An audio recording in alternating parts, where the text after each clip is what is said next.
Good evening. Welcome back. Another Tuesday edition of our WTP SPORTS show. We're doing top 10 returning safeties tonight, the last of our ranking shows of the year, as far as position players go, I should say. Joined, as always, by the COO, in my mind, as I call him, post-game. So, how you doing over there? I'm sure you're going to have some pretty good thoughts on this list. Oh, yes, sir, man. How you doing tonight, SEC? I feel great. I love the safety position in football. I love guys who like to come up and hit people, and we got plenty of those guys on this list. For sure. I mean, you hear it said a lot of times, safety, an experienced safety is the quarterback of that defense. That's where a lot of trust is. Some use linebackers, but I know a lot of coaches really rely on the safety to do a lot of the communication as well, especially with the defensive backs. But yeah, so it was a pretty good list. We had a couple of people that were kind of shifted around. Anybody in the comments, hey, drop where you're from, where you're watching from, please. Let us know who you're interested in at safety. When we're done with the list, let us know who we missed. Let us know who you think's too high. Let us know whatever you want about what we've ranked here. So other than that, let's just jump into it. We're going to start with the honorable mention guys, and we had two sets of honorable mentions. And the first pair is going to be, let me get the graphic loaded real quick. It didn't load right then. It's going to be a Parlay Po player and my player. You've got Rod Moore from Michigan and Dalton Brooks from Texas A&M. Let me do this real quick. Let me hide the current comment so we can see the screen. There we go. So you got, I mean, Rod Moore is more of a Midwest, of course. You know, Michigan's always had good DBs and safeties up there. What are you thinking on Rod Moore? Man, I like Rod Moore a lot. I wish Parlay Po was here to give his take on Moore, but we'll substitute. I think, Rod is a veteran guy for that team. He's a leader on that team. He's a guy who's going to come up and make tackles. A guy who's going to be put in a good position to get a lot of takeaways, SEC. And then I think the addition of the pass rusher from Utah, man, his name eludes me right now, but I'm really high on that guy. He's going with his pass rushing capabilities. I think he's going to give Rod Moore a lot of opportunities to get a lot of takeaways this coming year. Yeah, I agree with that. I'm sorry, John Henry Daly. There we go. Okay, yeah. I was trying to think of his name too. Man, it's one thing, man. When you do this, you gotta remember so many names. But John Henry Daly, I think he's an elite pass rusher for that Michigan defense. And with him rushing the passer, I think Rod Moore is going to have a lot of opportunities for turnovers. And I'll bring our graphic back up in a second. But if I don't come in and welcome the CEO of WTP Sports, I might get fired. So I want to go ahead and stop real quick and bring in Mr. Robert to the show. Glad to see you join us. Like I told post game, this is a good position. This is our final show. And man, this is going to be some fun debating and talking, I think. So what are your thoughts? How are you doing? I'm doing great, man. I'm glad to be here. I could never fire you, SEC Sean. You're too much of an asset, my brother. You're too much of an asset. I could never fire you. But, man, I'm excited to be here. I had to wash dishes, bro. Even though I got a dishwasher, I had to wash dishes. I get it. We've all been there. I promise you. Yeah, I mean, then again, if you do, I think I'm kind of safe because if you do fire me, you don't have anybody to argue with at the end of November about a football game. So let me bring this back up. We were talking about Rod Moore from Michigan. We were really hoping Poe would be on, but I understand things go. What are your thoughts on Rob Moore? I like Rob Moore, man. I expect for him to have a really outstanding season this season. He's been there at Michigan for quite a bit.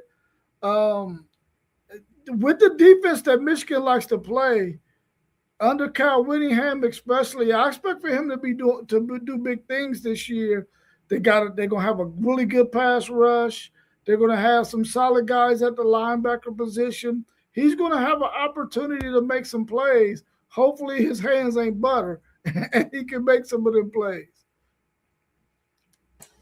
Yeah, when I look at Rod Moore, Post and Rob, you both kind of covered everything about him. But the one thing I look at, if you look at this graphic over here, is that very bottom line. It says national champion. That tells you a lot about this kid and his ability. So I expect big things out of him. The next, we talked about this in our chat. The next part I had with the safety honorable mentions was I was torn between this one and another one we'll get to in a minute out of A&M because I really like them both. Dalton Brooks. I'll let you start with Brooks, what you've seen from him, because, I mean, both of y'all's teams have played and seen him play. So give me your thoughts, Rob, on Dalton Brooks. I like Dalton Brooks, man. I wish we didn't have to face him again this year, but we do. And I think that he's going to be able to allow for that Texas A&M defense to be a little bit more dynamic than they were last year. A guy like Dalton Brooks and the other safety, they had to fill in where the linebackers might have been a little bit too small. So I think this year they fixed that issue, and those guys at that safety position, a guy like Dalton Brooks is going to really be able to play the way he naturally wants to play. I really like him. I wish we didn't have to face him again this year, but it is what it is. Post game. Yeah, man, I like Dalton Brooks. That's a heck of a combo Texas A&M has down there with Brooks and the other guy. But, I mean, look at his stats. 62 tackles, 6.5 for loss, 4 sacks, 1 INT. That's a guy – that tells me that's a guy that moves around the defense. He isn't just stationary. And if Mike Elko is going to get that defense where it needs to be this year, I think he's progressed year in, year out. Dalton Brooks is going to be a huge factor and a big piece of that. Yeah, I'll agree with all of that for sure. And the next thing I'll say is the reason I did not vote him in over his cohort back there on the back end. Dalton Brooks has got to take better angles. He takes a lot of bad angles when he's chasing people down, coming downhill, not chasing an angle, chasing him from behind, but coming at him. He takes a lot of bad angles. Now, was some of that the linebacker not doing that job, and he's doing his job, but based on where we don't, whatever. And he's got to get his hands better. He dropped at least 3 interceptions last year. But the kid is electric. He was a running back, defensive back in high school. They ran a fake putt to him. He went 79 yards, almost scored, got caught from behind, which you never want that. But that's why I didn't vote him in. I left him outside. I think that's about right for him. I do think he's one of the top 15 to 20 safeties in college, but I'm not top 10. We'll move on to scroll. The next duo we have, and here we go with the names again. Y'all know me and my names. Faletal Satuala, sure, and Jelani McDonald. We got to get him in there. There's one of us in here wearing a shirt for him. So, Rob, I'm gonna let you take Faleta Satuala from BYU first. Post, you can go second with him, and then go first with McDonald. Back to Rob. Man, I'm telling y'all, man, and I know I keep saying this, man. But college football is a riches of talented football players. This young man at BYU is going to be a baller, man. He's been in that system with that coach. I really feel like he's going to be one of the key components to that defense. Of course, we know about the linebacker that they got that transferred over there. And then you also got another transfer from Texas at the linebacker position. They're going to be really talented on their back end with their linebackers and their safeties and their corners. I really like BYU. I think he has an opportunity to really improve his draft stock. He's right outside of our top 10, which says a whole lot because he easily could be in our top 10. I think he's a phenomenal player, man, and I can't wait to see him ball out. Hopefully they make it to the Big 12 championship game because I really do want to see them match up against Texas Tech. Yeah, like Rob said, one of the better safeties in America. This guy is cash money for that BYU defense. I mean, look at his numbers, 84 tackles, 3 picks. I think he was in the tops of the Big 12 and taking the ball away. But this is a guy that the Athletic has ranked as the 7th overall safety in the upcoming NFL draft. So he'll have a chance to improve that stock. I'm really looking forward to him, watching him as the Fighting Irish travel to Provo later on in the year. This is one of the players I'm going to have my eye on. He's the heart and soul of that defense. And if BYU is going to win the Big 12 this year, he's going to be a big reason. Yeah, he's going to be. It was with the Big 12 and the way they like to sling the ball. He's going to have playmaking ability available for him. We know. I totally forgot that they were playing Notre Dame, so you're going to see him up close and personal, of course. But I think he is going to be, the captain of that defense. I think he's going to be back there and he's going to control that whole back end. And like I said, I expect those interception numbers to go up. I'm 6, somewhere in that range, with the amount of passing I expect to come out of the Big 12, especially out of Oklahoma State. And we'll let postgame lead off with Jelani McDonald out of Texas. Yeah, one of Mr. Brown's boys. I mean, Steve Sarkisian came out and said he's really underrated, really freakishly athletic, a guy who can play all around the field. You can tell by his statistics, being able to get fumble recoveries, pass defenses, interceptions, tackles for loss, and tackles. He's going to be a major part of that Texas defense. And with Colin Simmons rushing the passer and that crazy pass rush down there in Texas, he's going to be in a position to make a lot of plays. I like Jelani McDonald. As far as the safety from BYU, who I'm not going to try to say his name, but these are two guys who easily could have been in the top 10.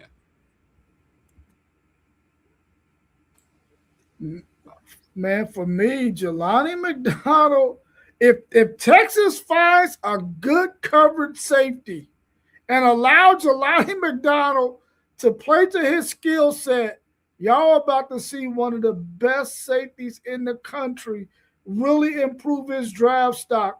Because if they can find them a covered safety, this guy is going to be able to do everything that Will Muschamp wants him to be able to do. You might even get to see him play some big nickel every now and then. But I really love Jelani McDonald, his athleticism, his physicality, his nose for the football. He's made some tremendous acrobatic interceptions.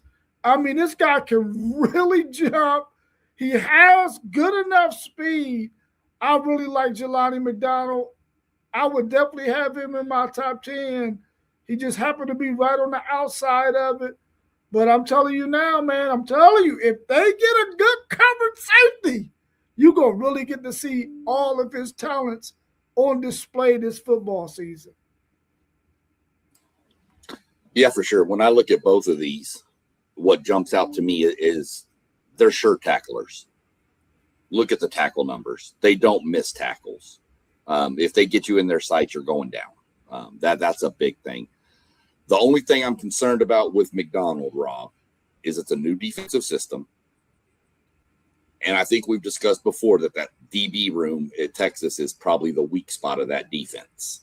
So he's the one guy that has to kind of bring it all. I'm not saying he can't, but I think that's the weakest spot on that Texas defense, which, by the way, is not that weak anyway. Okay. So, but that's the one knock I would have on Jelani McDonald is the new system and the youth and lack of experience around him. Man, it's definitely a question mark for Texas. I don't want to face him again either. So,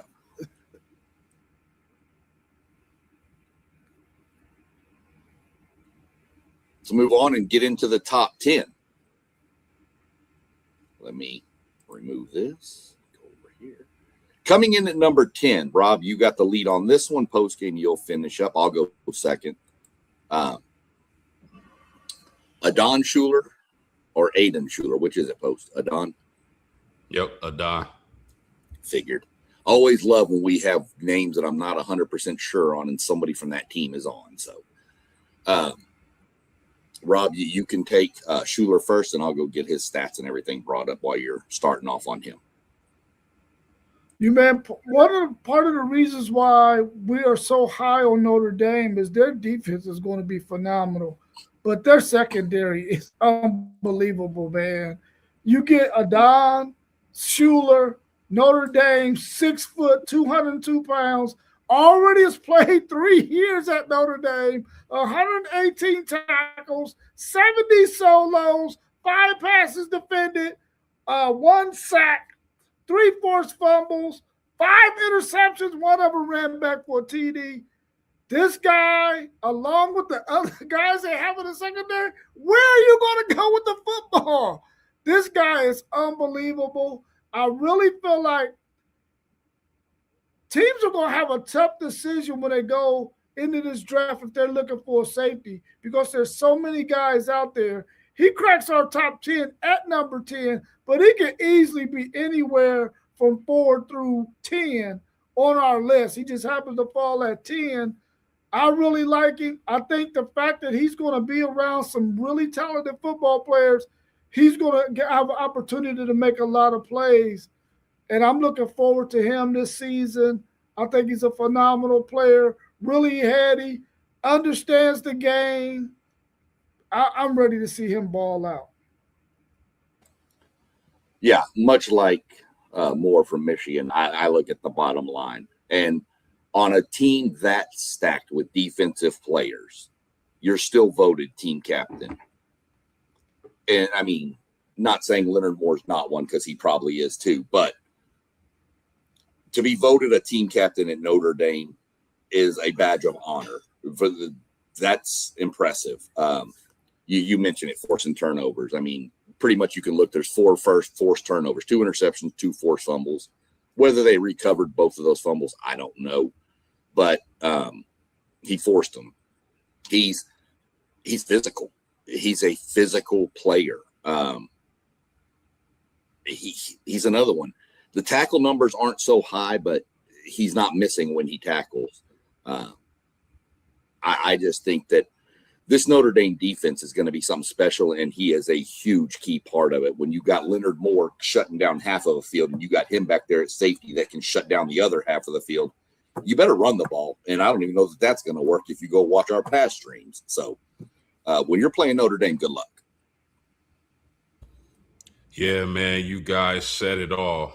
In my mind, and I think a lot of people agree with this is the best safety tandem in America. I know a couple other teams got some arguments and say so in that, but for my money, it's Adon Schuler and Bronte Johnson, who we'll get to later. I mean, this is a captain. This is a guy who stepped in and was a tandem with Xavier Watts when Notre Dame made that national championship run.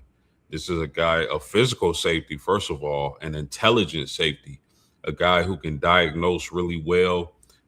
He can come up with run support, makes opportunistic turnovers, and really puts Notre Dame in good situations. I mean, if he has one weakness, it's probably deep pass coverage. which I expect him to get better at. But with Tate Johnson in the mix, I'm pretty sure they'll be able to hide that weakness if he hasn't improved upon it. But Adon Schuler is just, man, he's a savage, man. I really love his game, and I'm happy that he's one of Notre Dame's captains.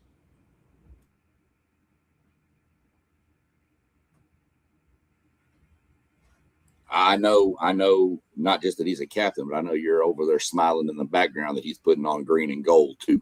So, because there's a lot I'd love to have him in maroon, I promise you. The next one we're getting to, this is a little odd for me. We're going, I think for the first time in all of the defensive rankings, we're going to Ohio State. I think this is the first player coming out of Ohio State that we've ranked in our top 10. And it's Jalen McClain from Ohio State. And we'll go post then to Rob on McClain, and I'll get him brought up. Yeah, Jalen McClain is one of the better safeties in America. And with Downs going to the NFL, he's going to be asked to step up and be the leader of that secondary. 53 tackles, 3 pass breakups, third team all Big Ten. This dude is a baller. And I think I really like them bringing Earl Little over from Florida State.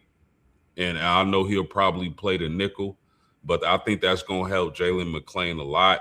I really wish Zay or Team Juan was on to break him down, because I know they got some really good insight on him.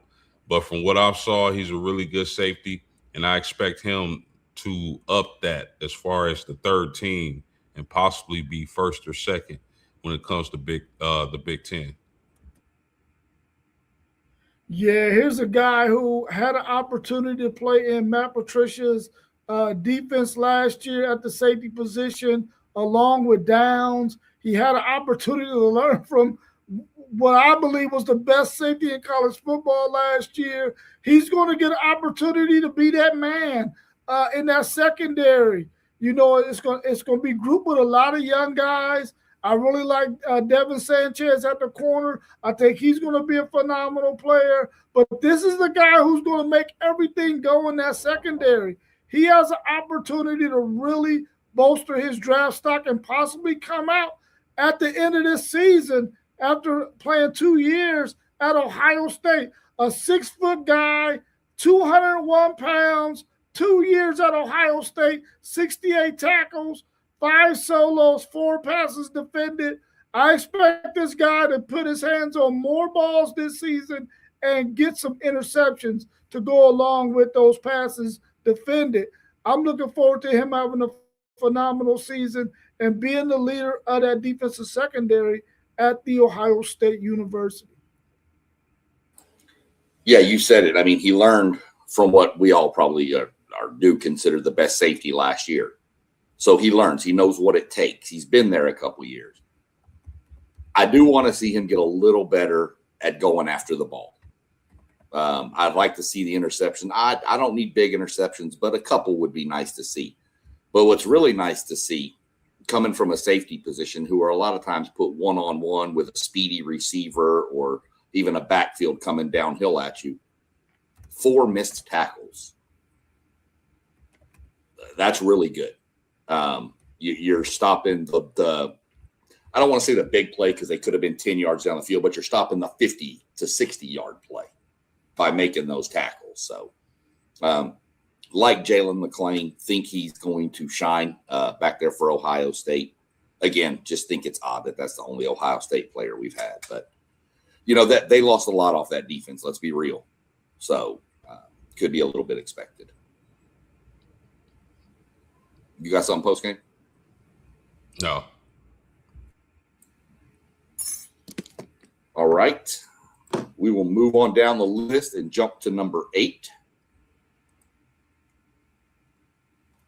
which is a name that I forgot about until one of us on this stream mentioned him.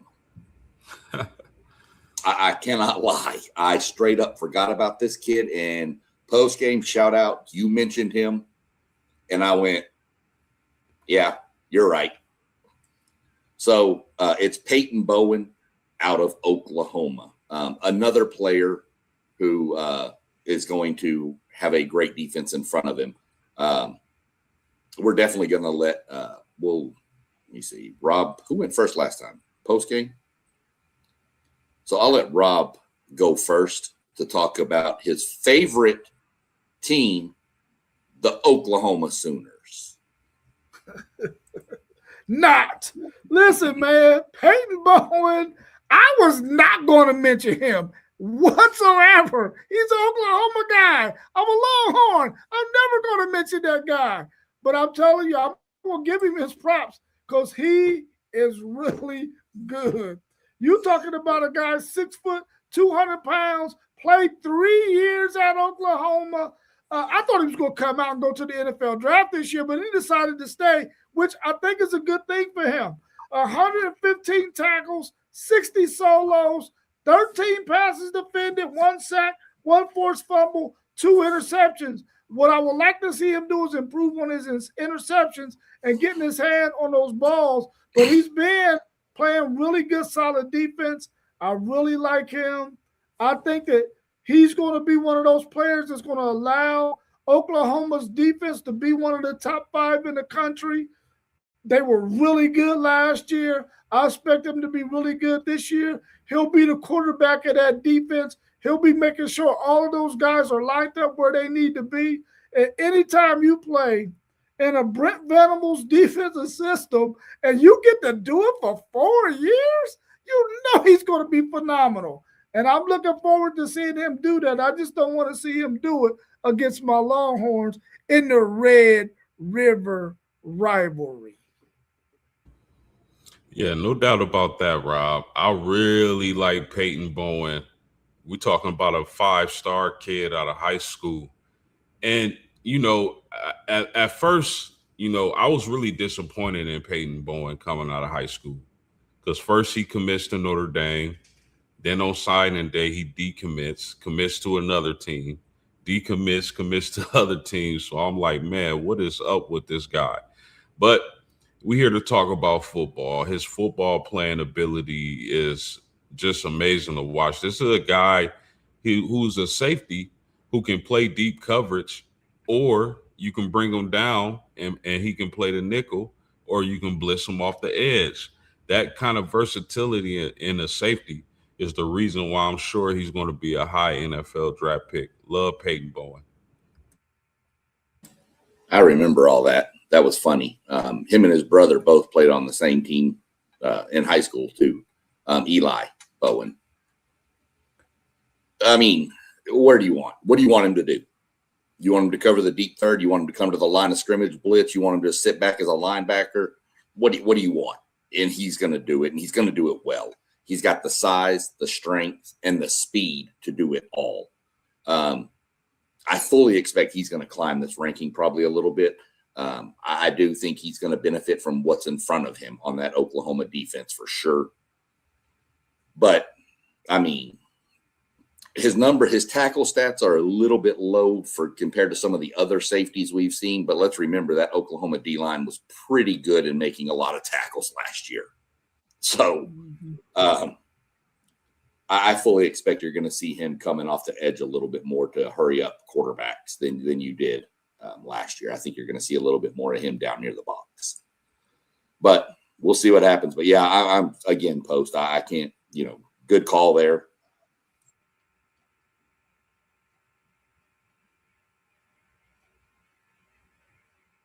Let's move on from Peyton Bowen, not Boeing. He's not an airplane. Moves like one sometimes. Stay in the SEC and go to Alabama. Keon Sabb comes in number 7 on our line. And we'll get post-game rolling first with Keon Sabb out of Alabama. Yeah, man. When you talk about the best safety duos in America, Alabama is right there with just about anybody. I know we talked about Notre Dame earlier, but Keon Sabb, this is a veteran guy. This is a physical safety. And if Alabama is going to do anything this year, Sabb is going to be a big part of that. A lot of people are writing Alabama off this year, and I think they got good reason to. But they definitely got some good players, and Keon Sabb is definitely one of them. I mean, you can put him in that box and help the run game. The other safety is probably better in the pass coverage than he is, but nonetheless, a playmaker and a guy I look forward to watching. Yeah, Mr. Sad, man, I'm telling you, and I agree with you too, post game. A lot of us have written off Alabama, but the more I started doing a little bit of research on these defensive guys that got, they are going to be solid defensively, which is going to keep them in games and give their quarterback, whoever it is, that's going to be the first year starter, an opportunity to get that thing right, man. But I love Sam. I really feel like he's going to have an opportunity to be the guy who leads that defense when it comes to tackling. Of course, he's not the better coverage safety, but he's a guy that you can move around and have him get in that box and make some critical tackles for you. I mean, this is a guy that's 6'1", 208 pounds in his fourth year of college football, spent 1 year at Michigan, 119 tackles, 66 solos, 11 passes defended, 1.5 sacks, 5 interceptions in his career, and a touchdown. A guy who has an opportunity to really wow the scouts when it comes to that NFL draft and have an opportunity to go high in the first 1, 2, or 3 rounds. I feel like he's going to be one of the star players for Alabama this year, and they're going to be one of the reasons why their defense is going to be so good is because of Mr. Sad. Yeah, I mean, your people are writing Bama off, and I think a lot of the write-off you're getting about Alabama is from the offensive side. I still have some questions on their D-line, still some there, but look, this Alabama secondary is right up there with the best in the game. We'll get to more on that here in a few minutes. But I think his partner in crime is more of the quote unquote free safety. And he's like a strong where the, he can come down and he's going to be more asked to come down and let the other one, Hubbard, kind of cover more. I think that's how they're going to be used. It's kind of what I saw him doing last year with Hubbard anyway. So we'll see how it plays out. But yeah, the Alabama defensive back room is going to be really, really good.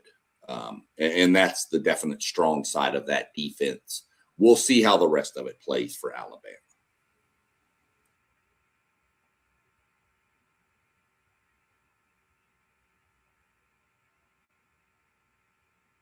Going on to number 6, the second part of the safety room at Texas A&M is Marcus Radcliffe. And before we get going with him, I'm going to give y'all a little thing I found out the other day.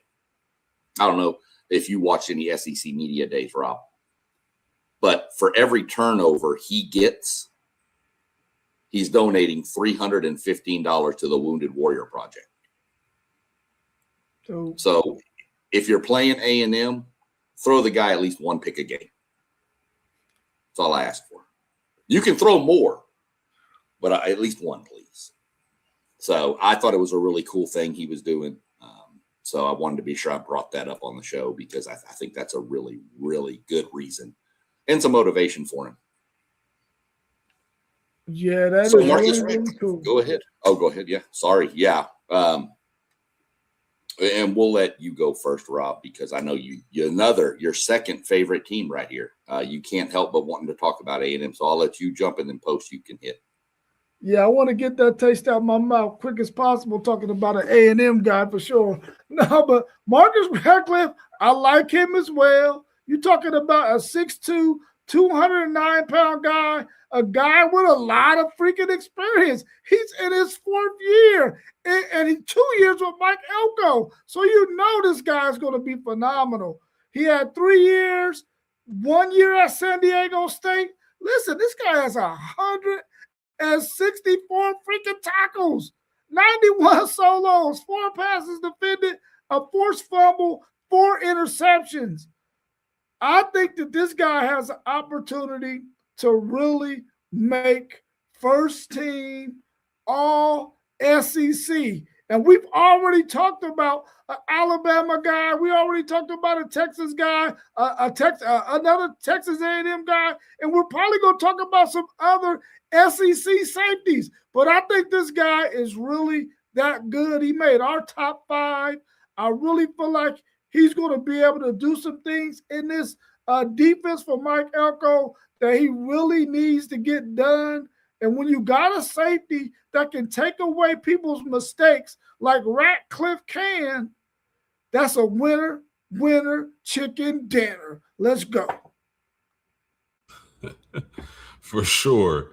One of the things I like about Ratcliffe, I mean, so much is made about your star ranking coming out of high school. This guy is a 3-star rated football player out of high school, and Walter Camp has him as a preseason All-American. So that just goes to show sometimes, a lot of times, stars don't matter. It's what you do when you get your opportunity. And this guy has put the work in, like Rob mentioned, over 6 foot, 209 pounds. That's a really good size for a safety, a box guy. Going to be real important for that Texas A&M defense and Mike Elko. Yeah, I should have looked it up because I had the A&M weight charts after heading into fall camp. I think he's at 215 now, or 219, somewhere like that. He's put on some more weight. Great kid, obviously. What he does, phenomenal player. A&M has not been known as safety university. They've had a couple coming through there, and I'm not saying we are by any stretch of the imagination. Please don't crush me in the chats. But when Mike Elko says this is the most talented and deepest and best defensive back room I've ever been around, that tells me all I need to know about these guys. 2 veterans at the back at the safety position, Dalton Brooks we spoke about, Marcus Ratcliffe here. So I'm really excited for what this safety combination can do.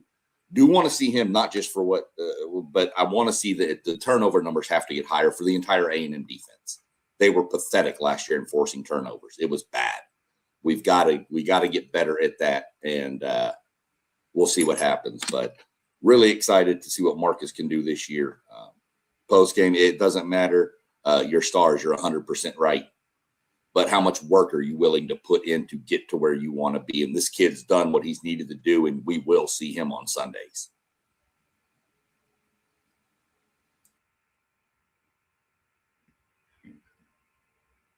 Let's move along. Which one of those safeties do you value more? Believe it or not, I think I value Dalton Brooks more because I think you can do more with Dalton Brooks. Dalton Brooks was a couple of years ago, A&M had a few injuries at the running back position and were really, really thin.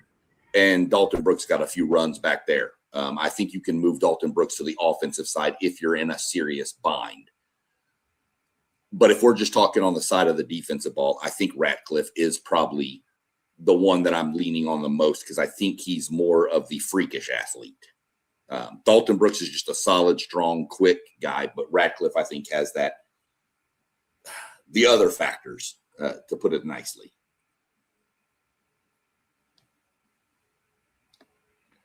Let's go to number 5. And we're going to go down to South Beach. And let's go check in on Miami with Bryce Fitzgerald. Let me see who's next. So it's going to go Rob here first because I need Post to go last here in a few minutes. So we'll go Rob Post on this one again. Man, Bryce Fitzpatrick, true freshman last year. He's playing this year, year 2, 6'1", 185 pounds, 16 tackles, 10 solos, 2 passes defended, a sack, 6 interceptions. Guess what, y'all? 2 of them came against that guy up there's team, the Texas A&M Aggies. And he sealed that that playoff win over Texas A&M. I really like this guy and his upside. Only a true freshman last year. Just imagine how ultra confident he's going to be this year, out there making plays. He's going to have to play even bigger than he did last year because they don't have the bookends that they had last year in Ruben Bain and Mesidor. Even though they got some replacement guys, you ain't replacing those two studs. But I think this guy has an opportunity to really elevate his game, and I expect him to do so. A guy who played as a true freshman and ended the season with 6 INTs. That's incredible. Yeah, I mean, Rob said it all. Bryce Fitzgerald coming out as a freshman. What's going on in Miami where they can get these true freshmen in and really have them make a difference in football games? I like Bryce Fitzgerald. PFF loves Bryce Fitzgerald. I think he's over 80. I think he has like an 80.7 PFF grade, which ranked like 5th in the whole entire ACC. But I expect all those numbers you see to increase as he was a rotational piece his freshman year. Made a lot of plays, but was a rotational piece. He'll be the man in he'll be the man in that secondary this coming up college football season. I expect those numbers to increase. Rob, you almost got put in timeout, brother. I almost had to put you in timeout for bringing that up. I don't sit here and bring up the Florida game when y'all lost to Florida. Okay? I didn't bring up the Ohio State game. Just messing. That was an insane game. That the wind there was so bad. Freshman All-American, 6 picks as a freshman. Come on. He was rotational, and he should have been rotated out on a couple of plays against A&M in the playoff game. But unfortunately, he was rotated in. So it is what it is. I'm not gonna, keep harping on it. It happened. But for being a freshman in that defense, which he had some, people stacking the front up to where he didn't have to worry so much, but to be a freshman in any level college football and making a run with the team to the national championship game, this kid is just going to be must-watch TV on the back end of this Miami defense. I mean, I don't know that he gets 6 interceptions because I think people are going to probably stay away from him as much as possible. But good Lord, he's good. And he was a true freshman, right? He wasn't a redshirt. He was true. Yeah, that's what I thought. Him and Malachi Toney, both true freshmen last year. That's just, you mentioned it post game. Where are they getting these true freshmen and doing that with them? But it is what it is. Bryce Fitzgerald, man, good gracious, he's good. Let's go ahead and move along to number 4. And post game will lead this one off. We're going to stay in your state. Amari Farrell from Indiana. Yeah, this guy easily could have been top 2 in my mind. I think Amari Farrell is a playmaker. He's definitely a ball hawk safety, gets a lot of pass breakups, gets INTs. And for a guy of his size, standing at 6'2", over 200 pounds, really moves well. Kirk Cignetti allows him to be all over the field. He's going to be a monster for the Hoosiers. I really like his game and athletic safety. I expect him to be one of the top safeties in America this upcoming season, and I definitely believe he'll be at a really good draft pick for someone in the future. Yeah, Farrell, Indiana, 3-year player, 6'2", 205. Listen, 3 years at Indiana. You would think after his freshman year, once Cignetti got there his sophomore year, maybe he might have thought about going somewhere. But he didn't. He stayed and has been in Indiana system with Cignetti for 2 years now. This year will be his 3rd year. 106 tackles, 57 solos, 7 passes defended, 1.5 sacks, 8 interceptions. This guy is going to ball out. And I know we all talk a lot about Cignetti and his teams, their discipline, how they pay attention to detail. This guy is going to be a big piece for the Indiana secondary this year. I'm looking forward to him doing what he does. I expect for him to have a fantastic season and probably be first team All Big Ten this season when it concludes.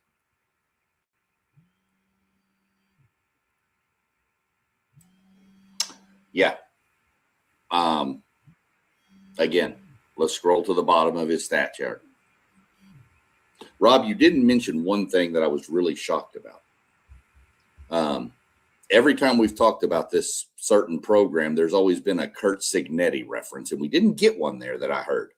So I was kind of shocked. Are you slipping up? You having a little bad taste on Cignetti now? What's going on here? Experience. I mean, he is in Cignetti's defense, and he's going, again, we've said it. Rob has said it. We've all said it. He's going to be in the right place to make the plays he needs to make to do what he needs to do for that defense. And that's just all there's going to be to it with Pharrell. I don't know, and I'd have to look a little more, but when I looked at some tape on him, this guy reads the quarterback well. He might read the quarterback better than anybody I've seen. He is amazing at looking at the quarterback and reading what he's thinking. So great guy on the back end of that Indiana defense. We'll see how it plays out with him. But yeah, good gracious. Let's see what's going on next. Go to number 3. And post-game will obviously go last on this one, which is Bronte Johnson from Notre Dame. We mentioned one already. Let's go ahead and get the other one rolling too. So, Rob, you're up. All right, we're talking about post games, boy, Mr. Johnson. I don't want to mess his first name up. 6'2", 200 pounds, 2 years at Notre Dame, 51 tackles, 38 solos, 3 passes defended, 4 interceptions, a touchdown. We've talked so much about this Notre Dame secondary. This is another guy who was worthy. Now, listen, Leonard Moore was the number 1 corner. This young man comes in as the number 3 safety on our list. How can you have the number 1 corner and the number 3 safety in the WTP Sports broadcasting rankings, man? This defensive secondary is going to be lights out, and one of the reasons is because of Mr. Johnson and what he does out there on the football field. He had 4 interceptions last year. He had a pick 6. Listen, you talking about somebody reading the quarterback's eyes. This guy is going to have an opportunity to eat and eat a lot because somebody named Leonard Moore is going to keep one side of the field secluded where nobody can have any action. And this guy's going to be able to make plays everywhere that they need him to. I know they have a heck of a time thinking about what we going to let teams do to us because they ain't going to be able to do nothing. I'm looking forward to this guy balling out. Let's go, Mr. Johnson. Make us proud. I'll jump post real quick on Bronte. Man, come on. He's got the number 10 safety sitting right back there beside him. He's got the number 1 cornerback on the field with him. He's got a bunch of defensive linemen and some linebackers.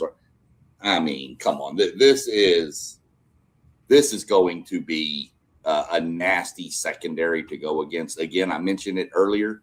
Good luck when you're playing Notre Dame throwing the ball. But good luck moving the ball. If you want to see what this defense can be, Not that, but go watch them play Arkansas last year. That's probably what they're going to do to everybody this year. Bronte Johnson is a menace. I mean, that secondary is going to be nasty. Post. I'll let you finish up with him. I sure have got a lot more to say about this young man. Yeah, he's Bronte Johnson is easily one of my favorite players to watch, not just at Notre Dame, but across the country. One of the things I love about this young man is that in high school, I don't know what the case was, but he had to accomplish some things to go to Notre Dame. And he asked, what do I need to do? They told him what he needed to do, and he did it. And he got that scholarship, and now he's a baller. I'm going to tell y'all what, Notre Dame's defense really changed when he was inserted into the lineup. When Bronte was inserted into the lineup on defense last year, the defense changed, and it's his playmaking ability. He's one of those free safety guys who goes sideline to sideline. He can pick off the quarterback, and you just want to stay away from him because he's going to take the ball. That's one of his great traits. And you know, he's an athletic freak, a guy who can really move. And I think he's going to be – he has a chance to be a top 20 NFL draft pick. That's how high I am on Bronte Johnson. Really good guy, really athletic, extremely fast, and is a ball hawk. High IQ. Man, that safety room is going to be crazy. So let me reverse the question you asked me. Two really good safeties back there. Which way you leaning? Towards one or the other? Yeah, I love both of these guys, man. I'll say this.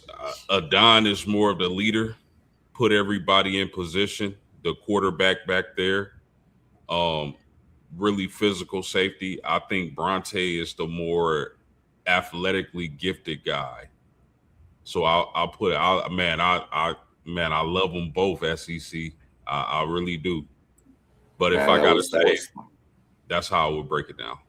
Yeah, that's you're in the same boat I am with both of mine. So we can't ask Rob because there's only one Texas player on the safety field. So, but we can't compare those. When was he inserted? That's what I want to know. Do you remember when he actually got inserted and made an impact? I want to say, if I remember correctly, it was, I want to say the Purdue game. I'm not 100% sure. I just know once he was inserted, the defense looked totally different. Yeah, I remember we mentioned it before about the A&M game, and I said, that's not a Notre Dame defense. There's something not right there. And then at the end of the year, that was a Notre Dame defense. So I was just curious when he got thrown in, but no worries on that. Well, Rob, we should be happy. The final two, number 2 is coming out of a team we've already mentioned.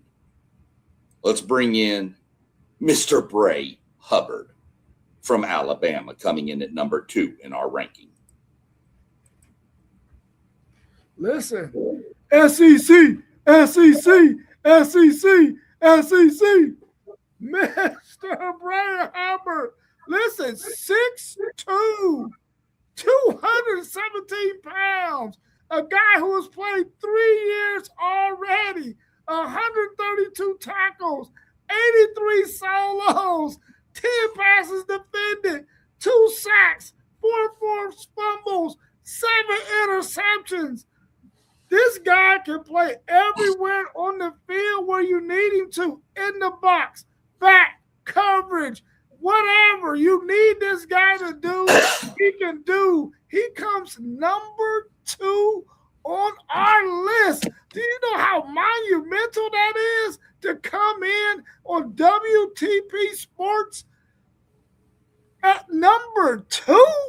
He's going to ball out, man, and I'm starting to think more and more about this Alabama team and why I had them ranked I think they're in my top 10, in my top 25, because their defense of secondary is going to be really, really good.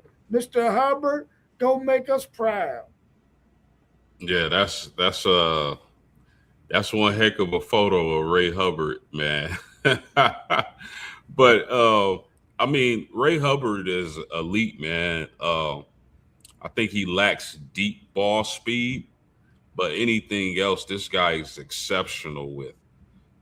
The thing I like about Ray Hubbard was he was a quarterback coming into college, and they switched him to safety.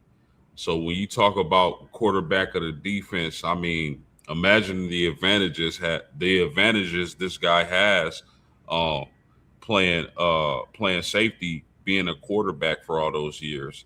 He knows the keys, he knows the reads, he knows what to look for, what a quarterback is looking for. So this guy is a elite safety, and I'm looking forward to watching him play. And I don't know who this James Jordan guy is, but well, I think everybody said Bray. Yeah, I actually put him first in our rankings over the next guy. I got beat out, but I don't think you can go wrong. I'm not sure you can go wrong with 1, 2, or 3, to be honest with you.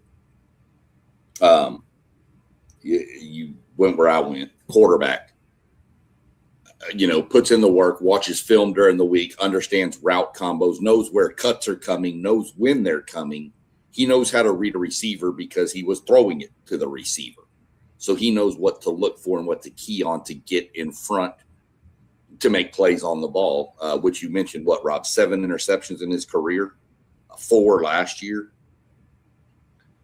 So very athletic, does struggle, you're right, against the deep ball. He can be beat deep. If you've got a speed guy, you can get behind him. But you better have a good throw, because if it's short or offline, he's probably going to get it. One thing I want to bring up to y'all real quick before we get to the next one, number 1 on our list.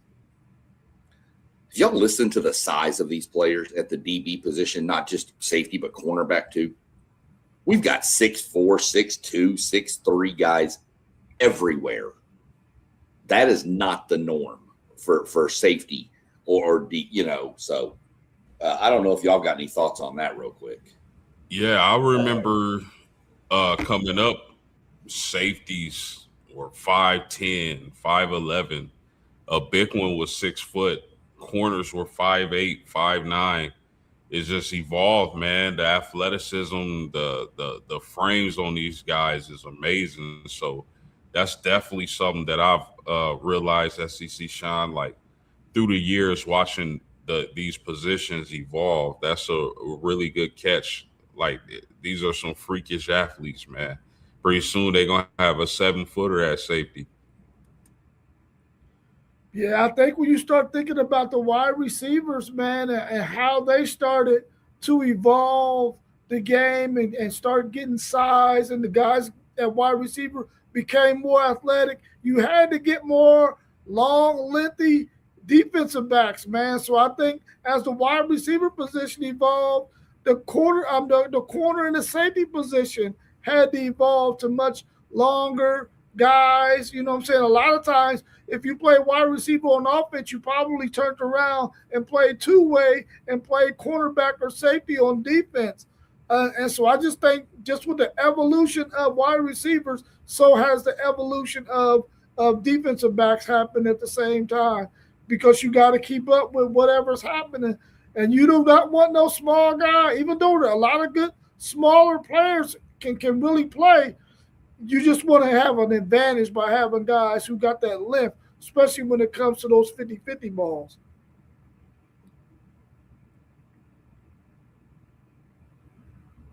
For sure. I just thought it was odd.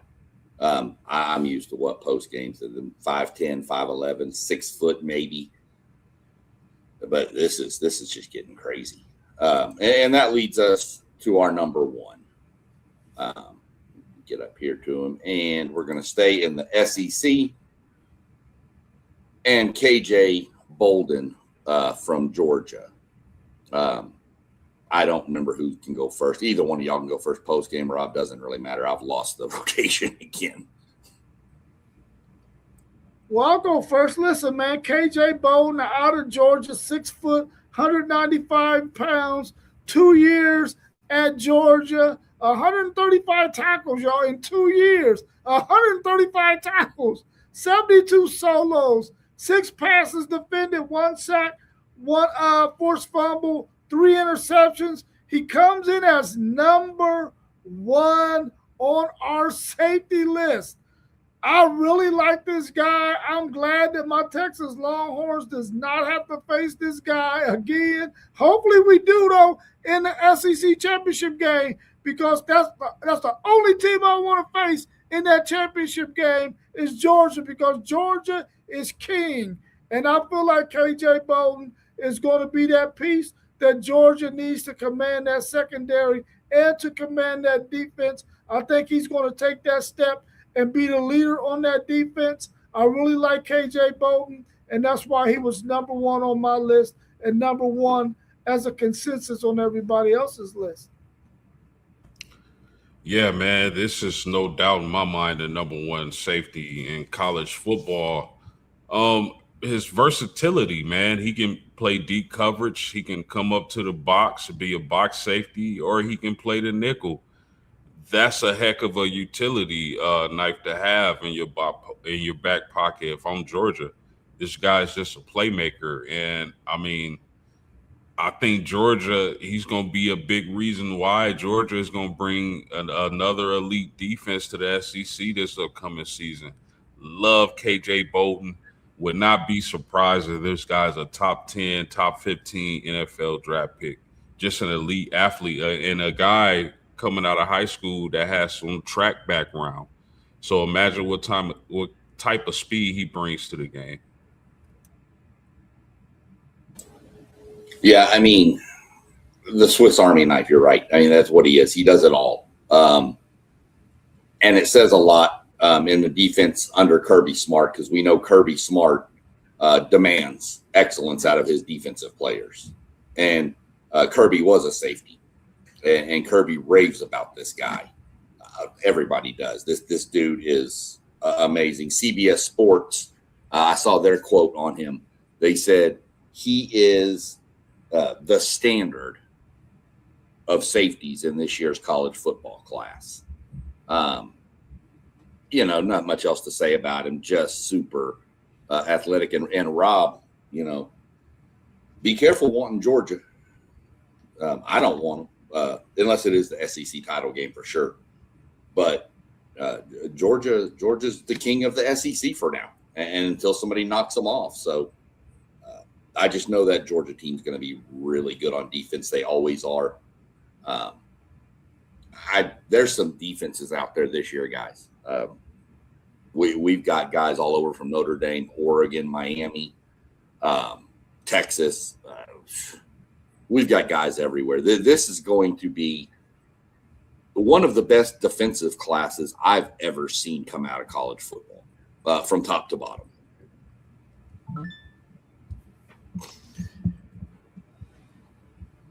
Anybody got anything else?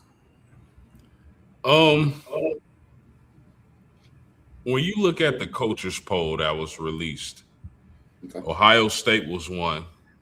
Oregon was 2, Georgia was 3, Texas 4, Notre Dame 5, right? Right.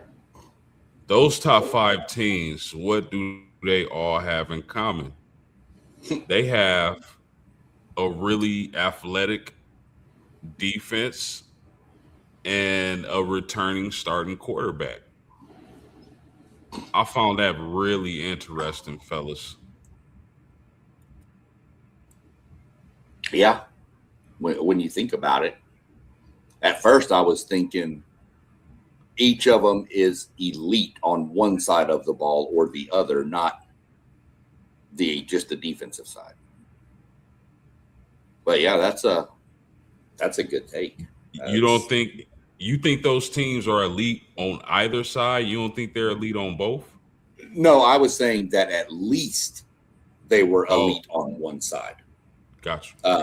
Some are elite on both. Yes, for sure, 100%. Looking at the coaches poll, real quick, I mean, if y'all have got it, who's overrated on that list and who's underrated in your mind?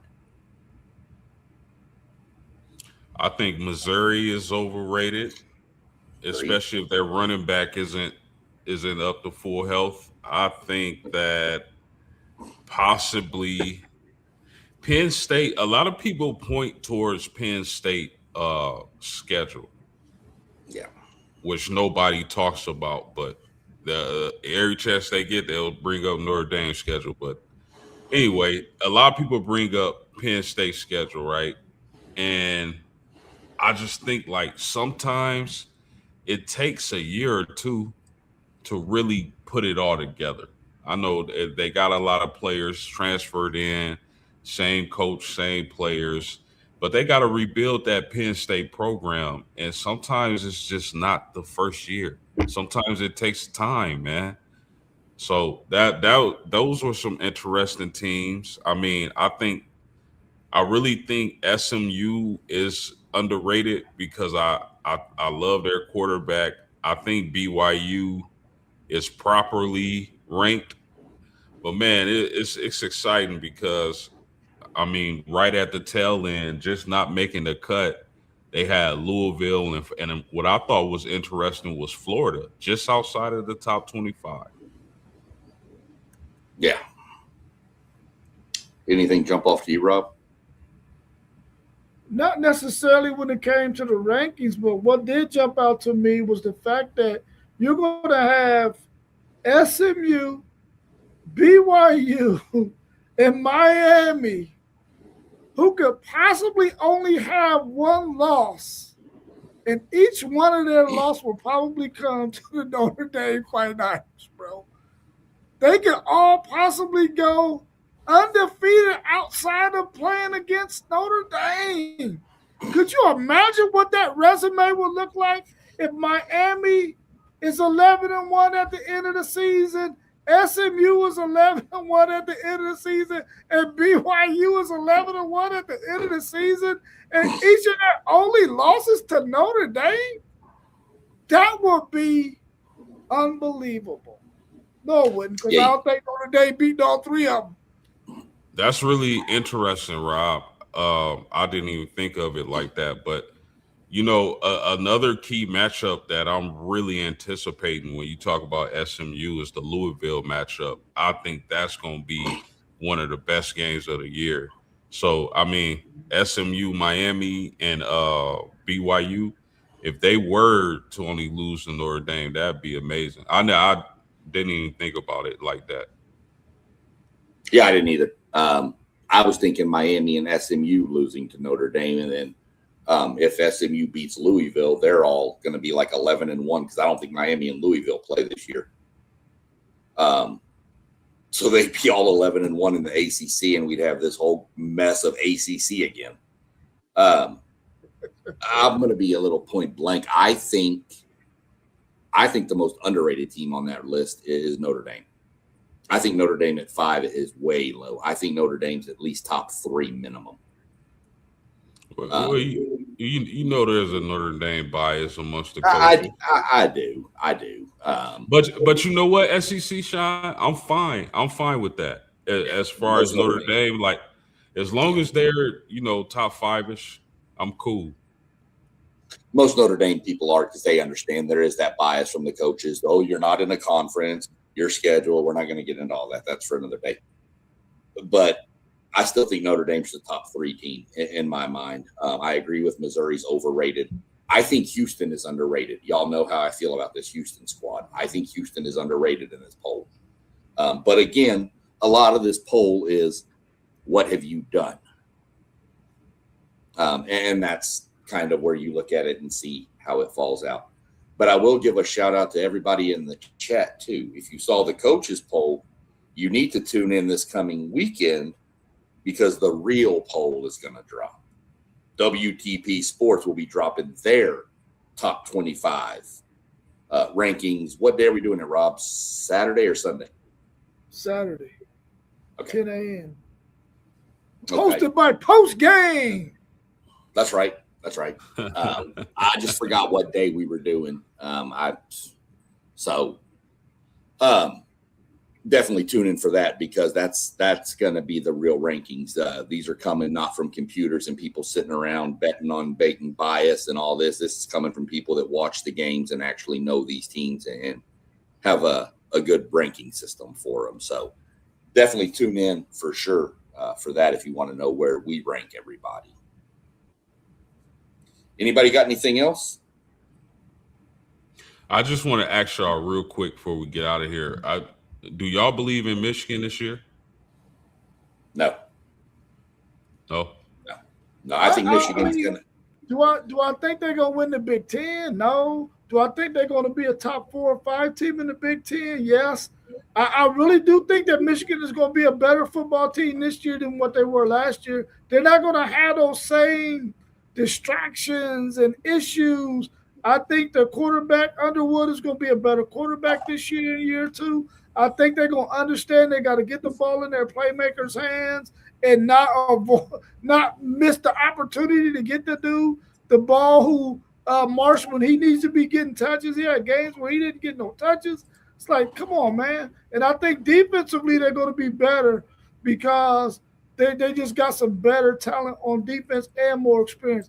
I think they're going to be a better team. Their record may not reflect it, though. See, I think I real quick, but I think this Michigan defense is going to be really good.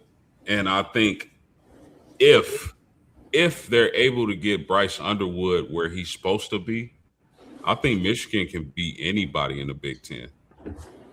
That's a lot of ifs, though. Like my mom used to say, if was a fifth, we all be drunk. But I definitely think that's the team to look out for in the Big Ten. I personally like Michigan better than USC. That's a toss-up there.